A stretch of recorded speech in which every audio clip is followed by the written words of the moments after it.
Welcome to Closer to Venus. I'm Johnny Burke, and today's guest is Birgitta Visser. She is a soul empowerment coach, light configurator, and author of the forthcoming book, Be-coming Authentically.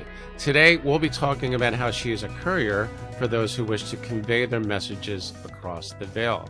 Birgitta, welcome to the show. Thanks, Johnny. Thanks for having me. So, courier for those who wish to convey their messages across the veil. I imagine that is a label for a channel. Is that correct? Yeah, that's correct. Okay. That's the first time I've heard someone use that description as a courier, as if you're carrying something. Yeah, I'm like a bike messenger. And I Okay. say that because I'm Dutch and the Dutch love to ride their bikes. So that's why I say I'm a bike messenger, a courier between the here and there. What is a light configurator? It's actually all in the wording. So a light configurator is, how do I put that? It's about configuring the light, configuring the darkness back to the light within. That's Hmm. basically what it is. Does that have anything to do with the duality that we live in, light and dark? We live in such rapidly transformational times. It's almost like it's sped up in the last couple of months. Couple of months. Now, might that be due to current events, or is it more like something that's happening in the background? Oh, I don't keep up with the news. I don't have a TV. I don't keep up with all the illusion of the news. That's too much chaos for me. And as you know, I work with the Ascended Masters and especially the Ascended Master Saint Germain. And as he always says, everything is an illusion, right? We see the heroes. The heroes are portrayed as the villains, and the villains are portrayed as the heroes in the media. So we live very much in this upside down world. But maybe the world is the right side up. Hmm. It's very much Alice in Wonderland. They always make reference to that. That's a very interesting point, and that makes me think of discussions we've had in the past on the show about life in between lives, that space where soul contracts and Yeah. basically roles are accepted, assigned, and so on, where we come down here to often play roles. Yes, Is that okay? So that is pretty much on point. Uh, that is very much on point. Very, very interesting. Great stuff. So, how did you find yourself on this path? Learning the channel, being a light configurator, and also learning about Ascended Masters, which you just mentioned. I went through a lot of trauma in my life, and we've all gone through difficult experiences, except I did not remain a victim, so to speak. I was abused as a kid. I did starve myself. I was assaulted in the modeling industry. I lost my dad when I was 14, and that dented my self confidence. And I lost my stepdad when I was 25, and then I had a short stint with drugs. I was in very dysfunctional relationships because I didn't heal myself until I started my healing journey in about 2009. I did research and I rolled into Reiki, and I Okay. think that really helped me. Question about trauma. I've been told several times that here on the show that if you're able to heal trauma, healing trauma for some people increases their psychic abilities. Yes, So that is true. absolutely. Hmm. And there's a very simple formula for that. It's really the more you get rid of the trauma and the more you heal, I always say the more you hug it out with yourself and you forgive yourself, and if you want others, and you return to that love of yourself, you lose the weight, right? You become far more enlightened because you just lose it, and it's almost like this negative energy dissipates. So it's very Hmm. true. You become a lot clearer. Maybe there's a reason that some of us actually go through the trauma, Yes, and sometimes it's planned, as in pre-birth planning, which yes. it's amazing. I've heard so many descriptions that are nearly identical, and it just boggles the mind because people think when they hear this, how could this horrible thing be planned?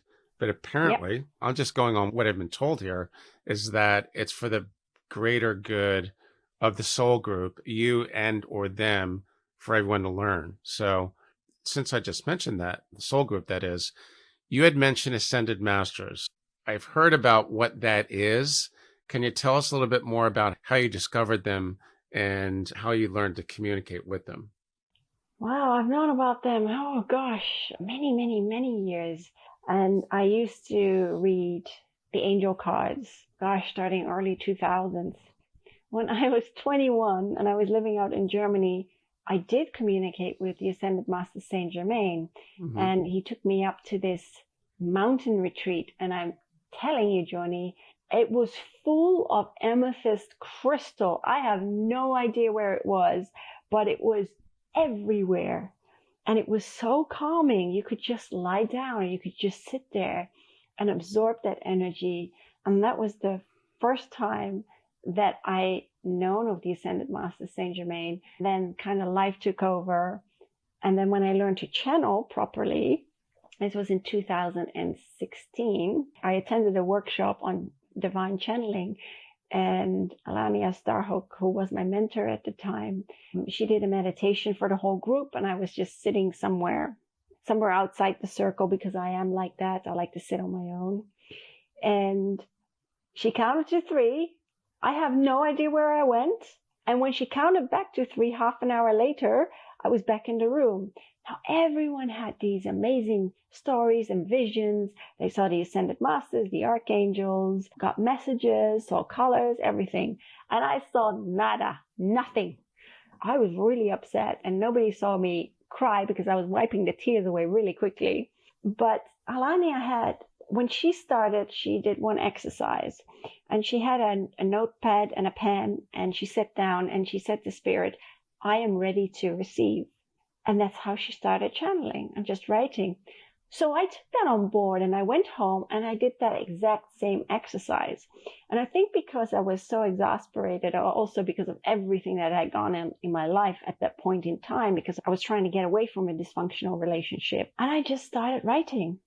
Then I looked down and I was like, oh my gosh, because partially it was like in prose and Old English. Did you say Old English? Yes, Old English. Like OLDE English, like, yeah, 1800s, 1700s? There was like thy and thou and a lot of prose. And I was like, oh, and I was sitting there and I was just honestly crying tears of joy. And so that's when I started to do it every single day. But I just asked questions and then I got the response. And then I started using the cards where I just pull a card, whether it was an Ascended Master or an Archangel, it didn't matter. And rather than looking it up on Google, I just sat with the energy and I asked if they had a message for me or if there were any past lives. And so that was really, really interesting. But you really have to, just like when you go to the gym and you want to work on yourself, you don't do it once and then it's like, okay, it's done. You really have to keep practicing. A repetition. So yes, you mentioned you had actually had an encounter with Saint Germain. Yes. Now, the skeptics, they're going to say, okay, cool. That sounds really wonderful. How did you know it was, in this case, Saint Germain or any of the Ascended Masters for that matter? I knew because it's the energy. I don't know how to explain that. I mean, yes, they show themselves. They have different forms, of course.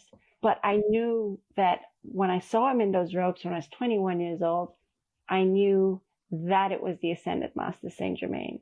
I've not only met him, but I've also met Esther Sharon, however you pronounce it, Commander, or the Captain of the Galaxies, as I always call him, or Star Command. That was amazing at the time. It would appear that that was the start of your journey channeling, right? Yeah. You seem to have met and encountered many different types of beings. Correct. Pleiadians, Venusians, Annunaki. Tell us a little bit about that, what that was like, and how it actually happened. And that's quite funny how that happened. For the Anunnaki, I didn't ask about that. They just came through. And I just asked them, well, who are you? And so they told me. And their story is very, very interesting. I know there are many, many books out there. I haven't read them because when you read these books, you get influenced. And that's something that I didn't want. And it was very, very interesting. Anunnaki have evolved in consciousness tremendously over the last probably millions and millions of years. Millions? You said millions of years? Yeah. Okay. And what was their purpose? Were they trying to enslave humans, or is Yeah, that that's not what people necessarily always true? say. Right. That's what the books say, right? Yeah. I don't know what to think. I don't think it was just the Anunnaki. You have the Draconians, you have the Reptilians. I met them before as well, and not all are bad. But there were galactic wars billions of years ago, if we want to talk about time. You've also got, I call them the felines for some reason, and they were very peaceful, but they were attacked. Planets were annihilated. They were nuked. Do you think nuclear technology is new? No, it's ancient technology. Come on. It's not the first time I've heard that, by the way. I've heard that before. Yeah, and so even the Anunnaki, there was fighting amongst them. Yes, they created the human species, but they weren't the only ones. Because when you take the word human apart, you get you, which is you is light, and man. So we are light man. We are the light within. We are walking light man. Right. It's so cool. I've never heard that. What does that have to do with light beings? We are star seeds. We are encapsulated light within our human bodies. Without these bodies, we could not breathe the air. We could not evolve on this planet. Mm-hmm. But the Anunnaki were not the only ones, because I believe we carry about 23 different strands. And so there were others that were involved. You've got the Pleiadians, the Venusians, and many other beings, the Sirians, of course. So it's really amazing. We're amazing beings, but we just don't see it. We've been dumbed down so much, but we are capable of incredible things. And we're here to return to a love for ourselves and others. But not only that, we are alchemists. Mm-hmm. We are alchemical beings. What I mean by that is, in the Renaissance times, when the alchemists turned lead to gold, it was really about transformation of the soul, of letting go of the heaviness within our experiences and transforming that, healing, and returning to a lighter state of being. That's what it's about. And it's not only that, we're here to learn to manipulate the energies and to understand the energies, to understand that we are manifestors in everything that we do and what we create, because we create our lives. Mm-hmm. Yeah, the energy corresponds. What we vibe out is exactly what we vibe back in. You get what you give, that type of thing? Okay. I know this might be a question for another day, but I'm going to ask anyway. Knowing what you know, why are we here on Earth? What's the point? Oh, to evolve, to return to a love for ourselves, to remove the heaviness, and to help one another returning back home. That's in a nutshell. But then you get a lot of other questions. Right. That might be an entirely different episode, because there's quite a few rabbit holes in this content, to say the very least. Now, since we're talking about Earth and the galactic arena or the galactic realm, you've had past lives, both earthly and galactic. I've not heard too much about the galactic sort. Can you tell us what that's like and how it's different from an earthly past life, if at all? Totally different. Mm-hmm. Totally different. I cannot even describe a galactic fleet to you. If we look at Star Trek, it's kind of like that, but even Star Trek is a little bit dinosaur. But then every sci-fi movie has an element of truth in it. It's not just imagination. There's an element of truth in it. I think that's fabulous. But many of the other beings are not as dense like we are in our human embodiment, so to speak.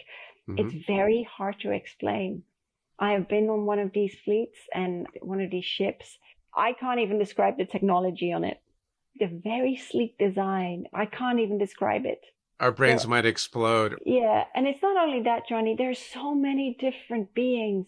It's not just the Sirians, the Venusians, the Pleiadians, but there are millions of other beings. I've seen what I call the squid heads.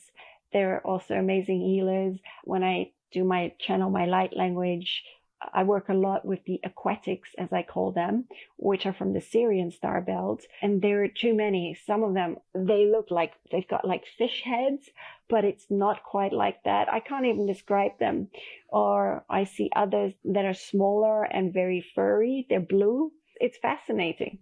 Do you think that many of us have had galactic past lives, as it Yes, were, absolutely. and are not even aware of it? Not even aware Yes, of it. not aware of it. But some of us may have been in the Galactic Wars. I've been in the Galactic Wars, and I've been killed many a time, you know. But time out there, I always say time is an illusion. So here, it's like we're in this bubble. For us, 100 years, for them could be a year, for instance. I can't put my finger on that, but it's like just a snapshot in time. I've heard time is an illusion Yes. from quite a few people who've been on the show before, as if certain past lives are, or basically everything is happening all at once. So Yep. a past life, according to some speakers, the intuitives or mystics, is not really so much past, but it's like a parallel life. Do you find the same thing? Yeah, we are multidimensional beings. Mm-hmm. So we exist simultaneously. I try to wrap my head around it sometimes, and it's just like, yeah, but I exist in the now here. Yeah, but you also exist on different planes, which is true. Okay. I understand it, but I'm like, yeah, but I'm still here.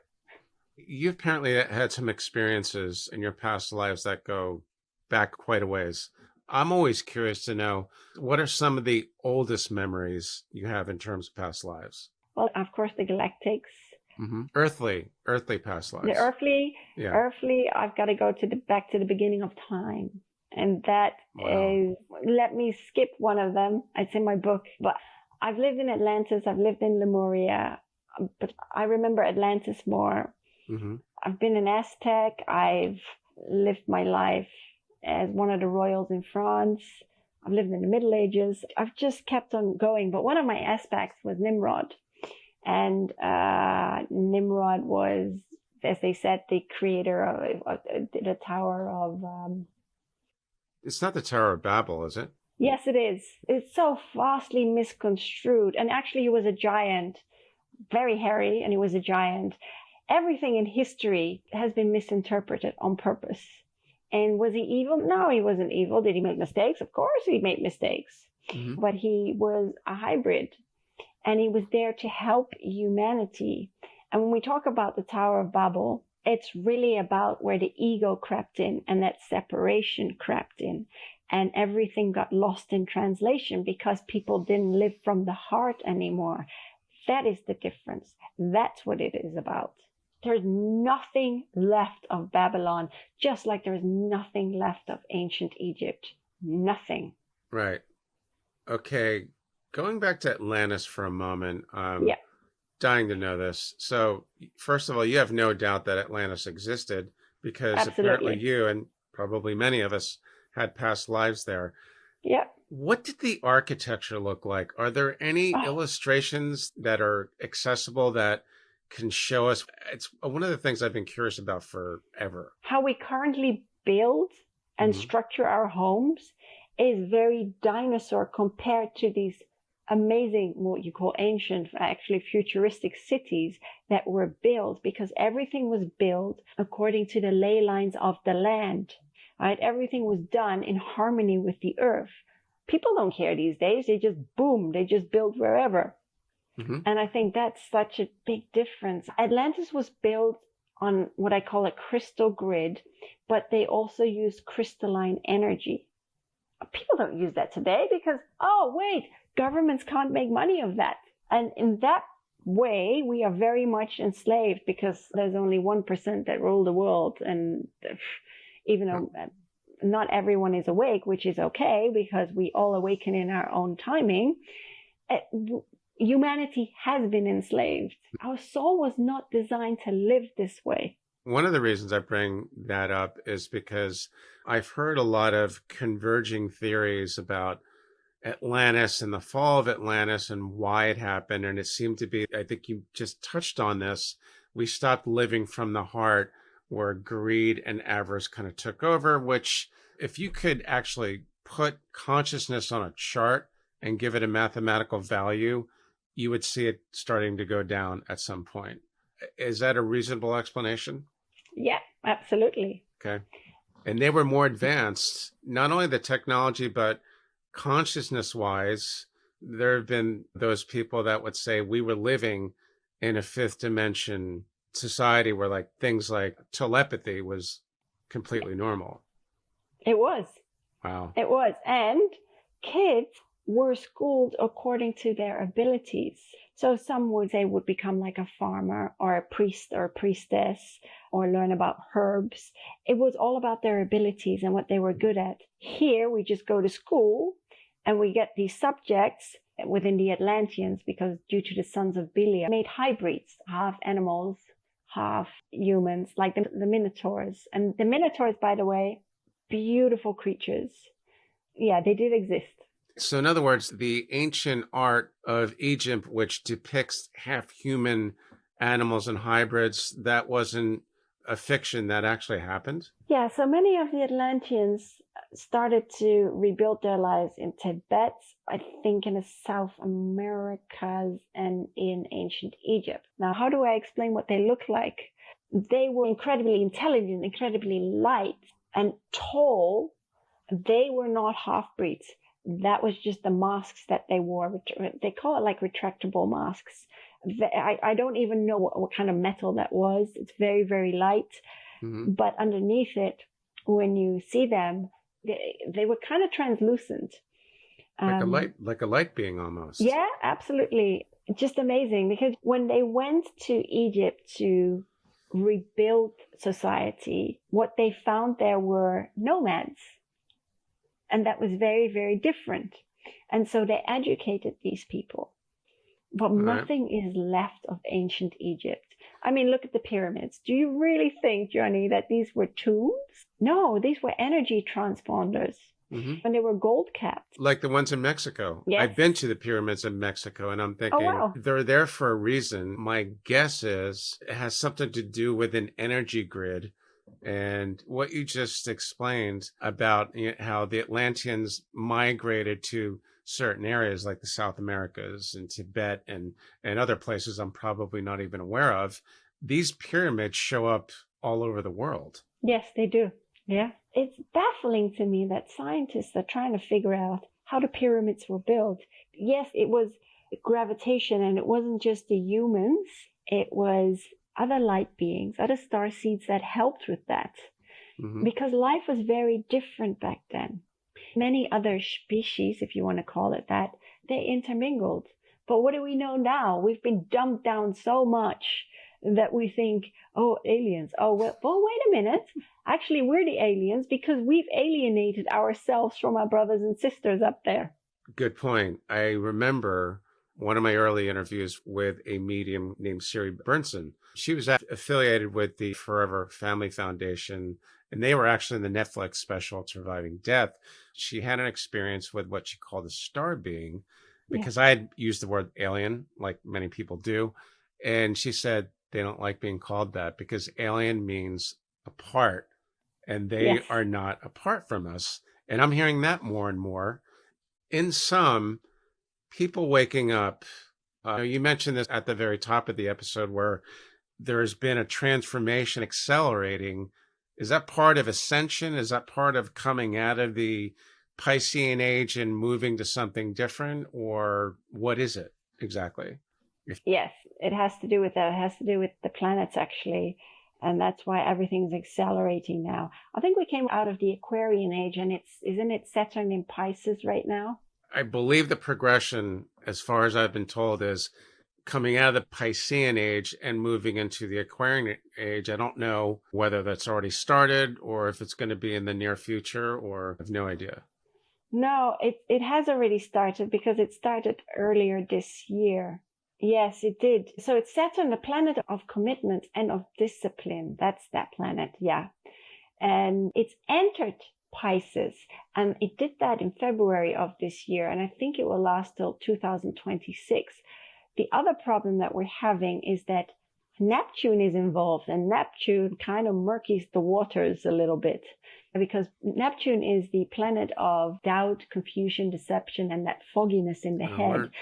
And that is actually a good thing because with this acceleration at the moment, it makes people think about things. Things are starting to resurface quicker, and you cannot suppress these emotions. You can't whack-a-mole these emotions back into its little pot, because somewhere this dis-ease within your body will come out. So heal it, because that is very, very important. If you want to improve your life, you have to deal with these emotions, with this trauma that is coming up and that's bubbling up to the surface. I think you explained that quite well, because I think there's always been a lot of confusion about why this transformation is happening now. One last question. I'm not sure if this has a lot to do with what we've been talking about or not, but I've always wanted to ask you, because you mentioned this before, the Rosicrucians. Why is the history of the Rosicrucians relevant, or is that a topic for another day? So my dad was a Rosicrucian, and I did know that, but I did not know what that entailed, because in the 1980s, there was no Google, right? Everything was done via the mail. So he got sent modules every week, or it was every month he got sent a module. And I had no idea what it was about. And the Rosicrucians, they stem from Atlantis in ancient Egypt, and it's all about transformation. The Ascended Master Saint Germain, as Le Comte de Saint Germain, when he was living in France, of course, he was a Rosicrucian. Abraham Lincoln was a Rosicrucian. There were many, many Rosicrucians, and many of them were murdered. I think Thomas Edison was one, Albert Einstein. So they are... Leonardo da Vinci. Would you say they were ascended masters? So in human form, of course, they were Rosicrucians, like the Ascended Master Saint Germain. He's an Ascended Master now. One in ancient Egypt, one of the pharaohs who set up the mystery schools. He is Lord Kutumi, also an Ascended Master now. But many of the Ascended Masters have lived many, many lifetimes in order to ascend and to understand love and to understand life, because you can sum it up in one word. Why are we here? To love and to return to a love for ourselves. And I think that's very, very important, because once we love ourselves, right, we can love others and accept them the way they are. And we would embrace one another and not see a difference, because there is no difference between any of us. And the world will be, my gosh, the world will be a better place. Another thing I've heard a lot lately is when you talk about separation is an illusion. Yes. Is that true? Absolutely. I think that's a good note to end on for everyone to remember. Anything else we need to know, or might we have to have a part 2? It's always good to have a part 2. It's so important to live your life authentically and return to the authentic nature of yourself. As they call it, the wholesome, the awesome, authentic nature of yourself. It's so, so important. Why choose to be someone else? Because you'll make your life more difficult. Just be yourself in everything that you do. And that's hard, because many people wear different masks. Ditch the mask and just be yourself. We're not in this bowl masquerade anymore. It's time to ditch that 3D consciousness and shift to that 5D mindset. There you go. To be continued. Birgitta, thanks so much for joining us today. Very entertaining, very, very educational. How can our listeners learn more about you online? Through my website, which is powersoulhealing.com. I will put that in the show notes and the transcript as well. You've been listening to Closer to Venus. I'm Johnny Burke. If you enjoyed today's episode, please consider subscribing. For more info, go to closertovenus.com. Thanks for tuning in, and we'll see you next time.